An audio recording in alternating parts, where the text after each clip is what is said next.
अगर मैं तुम्हें कहूँ कि चैट जीपीटी तुम्हें आंसर देने से पहले तुम्हें जज करता है, तुम मानोगे? तुम एक सवाल पूछते हो और चैट जीपीटी आंसर देता है, फिर वही सवाल दोबारा पूछते हो तो आंसर बदल जाता है। क्यों? क्योंकि 90% लोग ये सोचते हैं कि चैट जीपीटी अनकंसिस्टेंट है। तुम भी वही सोचते हो, लेकिन रियलिटी ये है वो आंसर चेंज नहीं करता, वो हमारी सिचुएशन याद रखता है। इस वीडियो में मैं आपको वो लॉजिक दिखाऊंगा इसके बेसिस पर चैट जीपीटी डिसाइड करता है कि तुम्हें कौन सा आंसर देना है और कौन सा आंसर नहीं देना है। तो बिना टाइम वेस्ट किए चलिए लॉजिक को समझते हैं। तो चलिए अब लॉजिक को समझते हैं। तो यहाँ पे दिया गया message is equal to input enter your message, मतलब आप वो मैसेज यहाँ पे पकड़िए जो आप चाहते हैं चैट जीपीटी को हम भेजें। तो यहाँ हम डाल देंगे message is equal to how to solve Python error, समझे? तो ये हम डाल दिए मैसेज। अब जस्ट इसका आया क्या है, यहाँ पर दिया गया डॉट लोअर फंक्शन। इसका काम क्या होता है, कैपिटल को स्मॉल में कन्वर्ट करना, समझे? इसका काम ये है।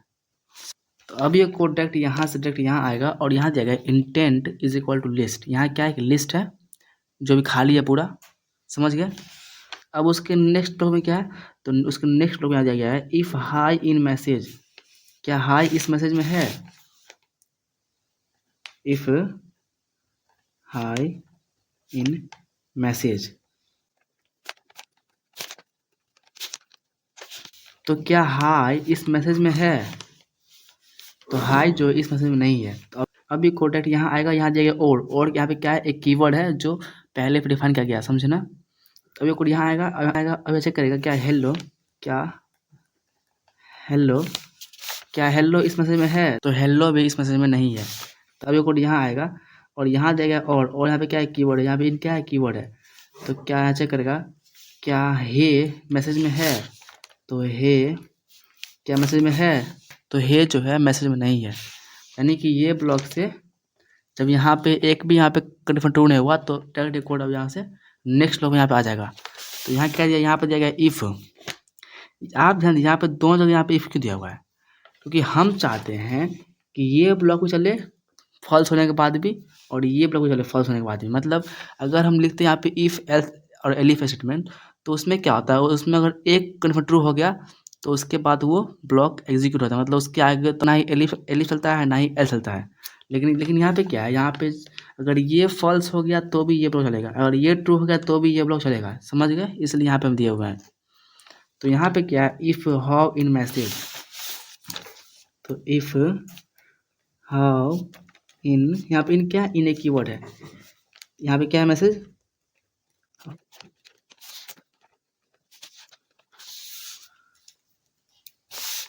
तो क्या हाउ इस मैसेज में है?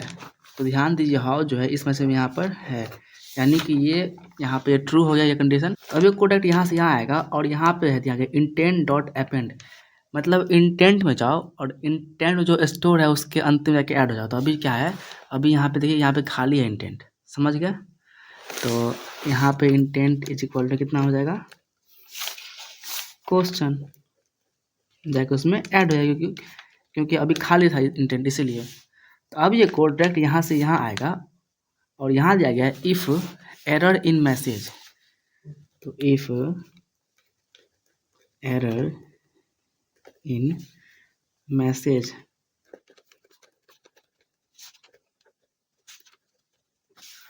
तो क्या एरर इस मैसेज में है? तो ध्यान दीजिए एरर जो है इस मैसेज में यहाँ पर है, यानी कि ये जो है कंडीशन ट्रू हो गया। तो अब ये कोड डायरेक्ट यहाँ से डायरेक्ट यहाँ आएगा और यहाँ दिया गया इंटेंट डॉट अपेंड, मतलब इंटेंट जाओ और उसके अंतिम जाके ऐड कर दो क्या, तो प्रॉब्लम। तो अब यहाँ पे क्या है इंटेंट में, तो अब यहाँ पे है क्वेश्चन, तो क्वेश्चन के अंतिम में जाओ यहाँ जाके ऐड कर दो प्रॉब्लम। तो इंटेंट में यहाँ हो जाएगा क्वेश्चन प्रॉब्लम, समझ गए? इंटेंट के एंड में गया और इसको ऐड कर दिया, समझ गया प्रॉब्लम को? तो अब ये कोड डायरेक्ट यहाँ से डायरेक्ट यहाँ आएगा और यहाँ देगा प्रिंट डिटेक्टेड इंटेंट, यहाँ कॉल किया इंटेंट को, तो यहाँ प्रिंट कर देगा डिटेक्टेड इंटेंट। ये इसलिए आप प्रिंट है क्योंकि यहाँ पे लिखा हुआ है प्रिंट डिटेक्टेड इंटेंट, समझ गए। और यहाँ कॉमा दिया है तो यहाँ पे कॉमा हो गया, और यहाँ पे दिया है कोलोन कोलोन, और यहाँ पे कॉल क्या है इंटेंट को। देखिए इंटेंट में क्या है, तो इंटेंट में यहाँ पे ये है क्वेश्चन और क्या है प्रॉब्लम। तो क्वेश्चन प्रॉब्लम, ये जो है यहाँ पे डिटेक्ट किया ChatGPT कि यूज़र का जो मैसेज है उसमें क्या है, क्वेश्चन है और प्रॉब्लम है, समझ गए। ये डिटेक्ट किया ChatGPT। तो अब ये कोड डायरेक्ट यहाँ से यहाँ आएगा और यहाँ दिया गया है इफ़ प्रॉब्लम इन इंटेंट, क्या प्रॉब्लम इंटेंट में है, ये चेक करेगा। तो यहाँ पे रहेगा इफ़ प्रॉब्लम इन, क्या यहाँ पे इंटेंट, तो यहाँ पे इंटेंट यहाँ पे कितना है, क्वेश्चन प्लस प्रॉब्लम है ना। यहाँ पे क्या इंटेंट, क्वेश्चन प्रॉब्लम, तो यहाँ हो जाएगा क्वेश्चन प्रॉब्लम। तो ध्यान दीजिए प्रॉब्लम जो है इस मैसेज में यहाँ पे है, यहाँ पे, तो यहाँ पे ये ब्लॉक ट्रू हो गया। तो अब ये कोड डायरेक्ट यहाँ से यहाँ आएगा और यहाँ हो जाएगा फाइनल इंटेंट, चल रहा है क्या हो जाएगा प्रॉब्लम, मतलब फाइनल इंटेंट में आके प्रॉब्लम यहाँ पे आ गया।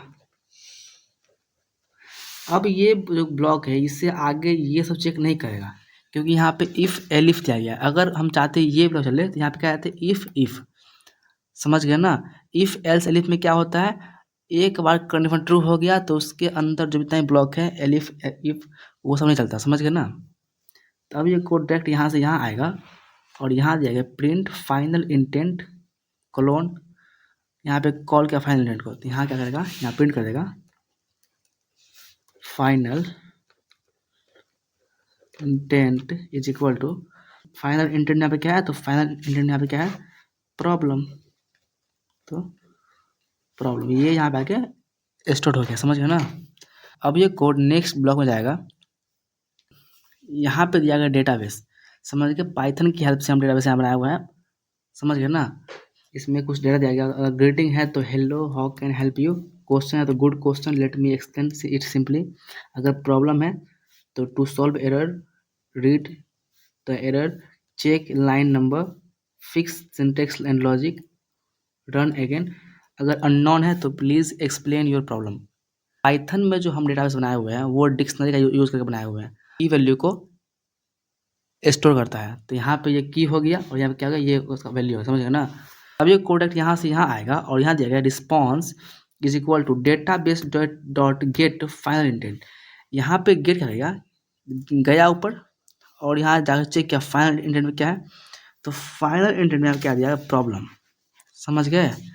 से प्रॉब्लम है तो प्रॉब्लम को लेकर जाओ कहाँ पे, तो डेटाबेस में।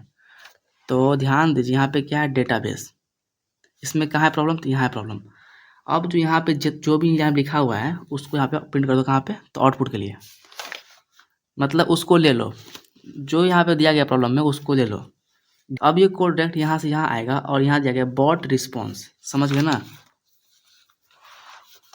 तो अभी जो है रिस्पॉन्स में यहाँ क्या आ जाएगा, तो रिस्पॉन्स यहाँ पे आ जाएगा ये प्रॉब्लम, टू सॉल्व एरर, यहाँ पे बैक रिस्पॉन्स नेक्स्ट टाइम, तो read the error message, second यहाँ पे क्या है, check lines of code, check line of number, third क्या है, fixed syntax of logic, fourth क्या है, रन अगेन। ये जो है रिस्पॉन्स में आ गया, समझ गए ना। तो अब ये कोड डायरेक्ट यहाँ आएगा और यहाँ देखें प्रिंट बैकस्लैश एन, इसका मतलब क्या होता है नेक्स्ट लाइन।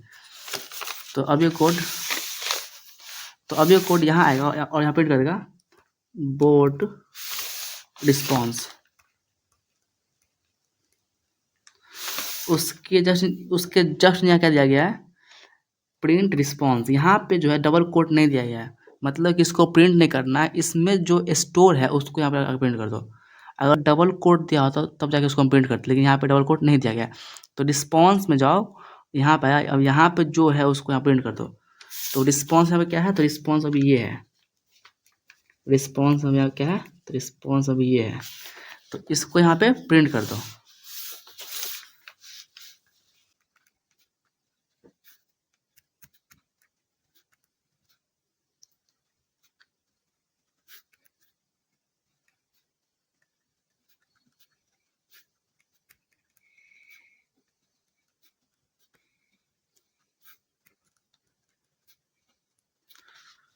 तो ध्यान दीजिए, ये इसको यहाँ प्रिंट कर दिया और ये इसका हो गया मेन आंसर, समझ गए, ये इसका हो गया मेन आउटपुट।